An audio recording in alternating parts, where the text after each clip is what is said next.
What's up, vinyl lovers, and welcome back to the channel. Oh, the golden age of 7 inches EPs.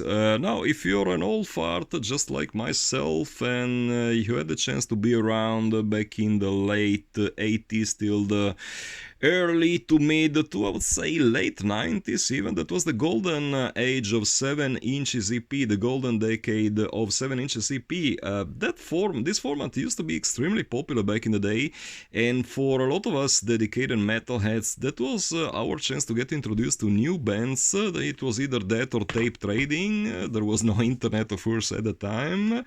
And as a matter of fact, a lot of extremely well-established acts made the recording debut on this format. Speaking of which, EPs these days might not be as popular anymore. At least the last time I browsed the High Roller Records site, which is my go-to mail order whenever it comes to ordering new vinyl, which happens not that often these days, but that's a completely different story.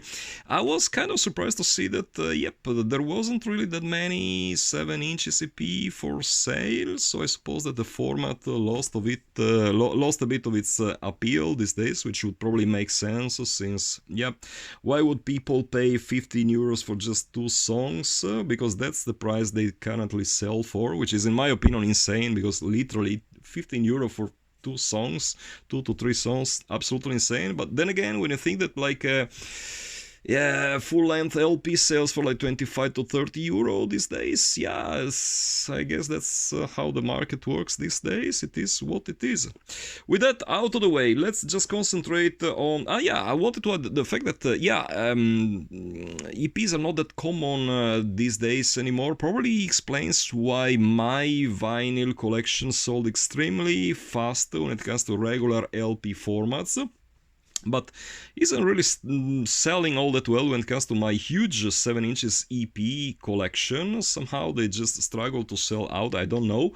Maybe I'm just being too much of a greedy asshole, charging too much for them. Maybe that might as well be the reason, but I really don't know. Fact is, the LPs are selling like pancakes. 50% of my black metal vinyl collection is now sold out.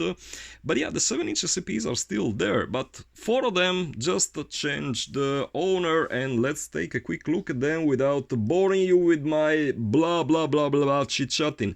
Immortal, year release, same title EP, year release 1991, Listenable Records, which, if memory serves me well, used to be like a sub-label of Osmos Productions. Please feel free to correct me in the comments, because my memory is falling apart these days. This was the vinyl debut of the band, includes 3 songs actually. There's an intro and 2 songs, Unholy Forces of Evil and The Cold Winds of Funeral Frost, which would later appear on their Diabolical Full Moon Mysticism album in a slightly rawer production here. I know that a lot of people tend to prefer the raw sound of like these EPs as compared to the regular releases. I'm not one of them. Give them the best recording quality possible and I'll be a happy man.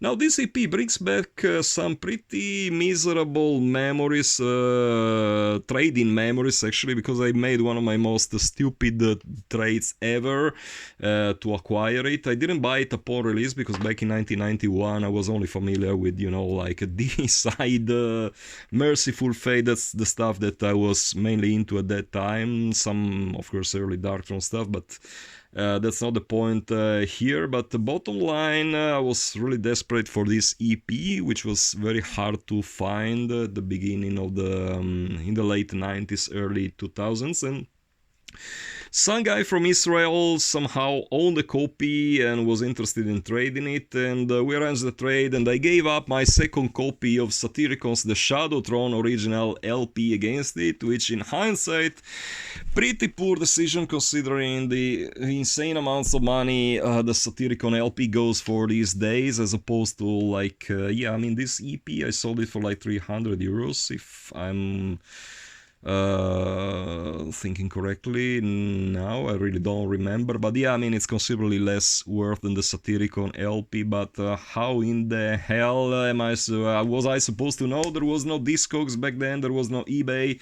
I was kind of happy of acquiring this LP, but not too happy on giving up my second Satyricon LP for it. Whatever, I was a stupid dude, everyone made mistakes, right? Dissection into Infinite Obscurity. Euro release once again 1991. Corpse Grinder Records from France took care of this EP. This is the very last signed Dissection item that I own. You can probably tell there's John's signature here.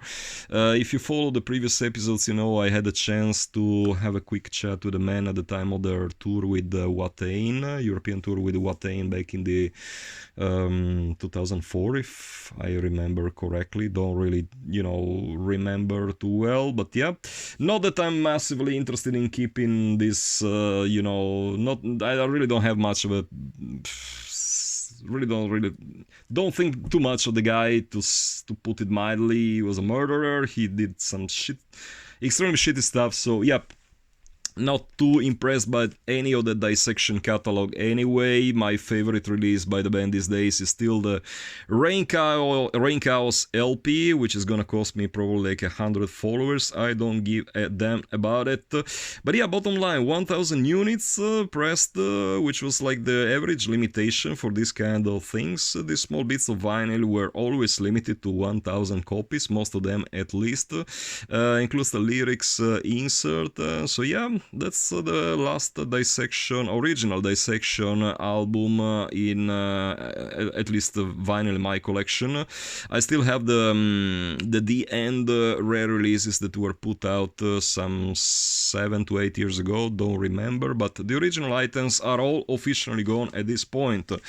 What's next? Oh, Emperor as the Shadows Rise. Now, this is stuff to let go. I really was not sure if I should sell this one or not, just like the debut mini LP by the band. It's one of my very favorite releases in the genre. I totally endorse early Emperors. They were a very unique band. I mean, you don't really need me to tell more about the importance of the band, of a band like that. But this EP, yep, definitely Emperor at their peak. It was from the times when they were still into this very direct black metal mixed with the early Hellhammer rhythms. Absolutely stunning release. 3 songs that were never later included in the albums: The Ancient Queen, Witch's Sabbath, and Lord of the Storms. Now, few of you guys have been asking me if my copy came with a sticker. The answer is no, and mind you, I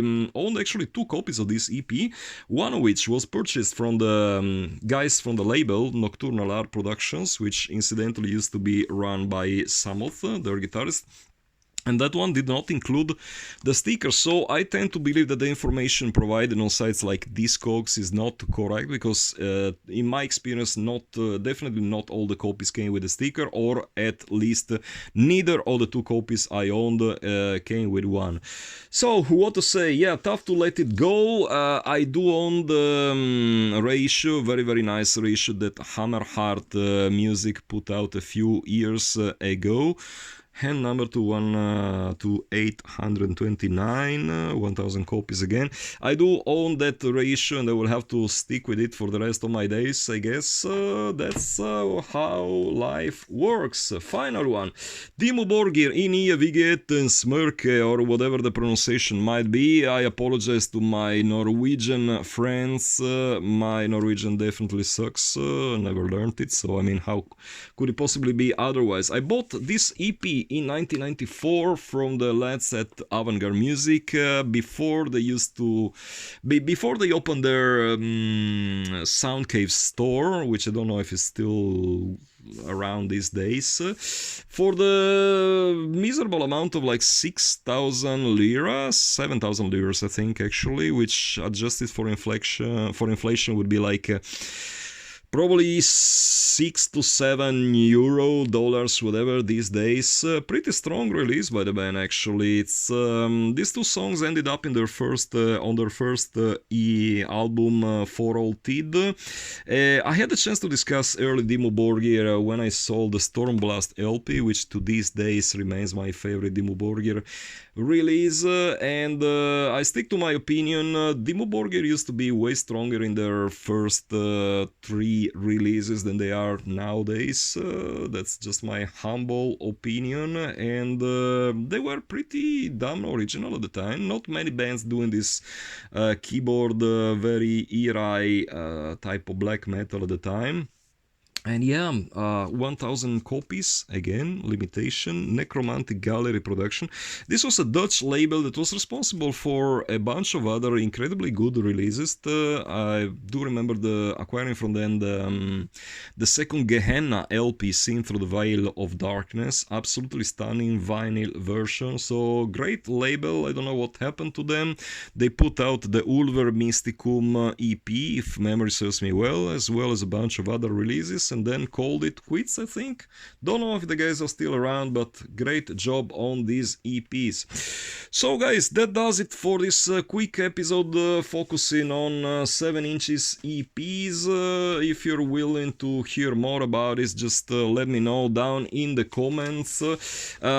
Still supposed to come up with a lot of you guys are still sending me messages concerning the immolation video, because I told you in one of the previous videos I'm about to get rid of my whole full original vinyl collection by immolation. It's definitely coming. I'm just going through an infernal time with my job, and I just don't have the needed time to concentrate on the YouTube channel, but that one is coming, as well as, and this is sort of a spoiler alert, another video which will focus on Burzum's Hvizlis Taros LP, which also left my collection today. So yeah, just stay focused for more old school metal vinyl insanity. Until the next time, as usual for this channel, keep it loud and heavy.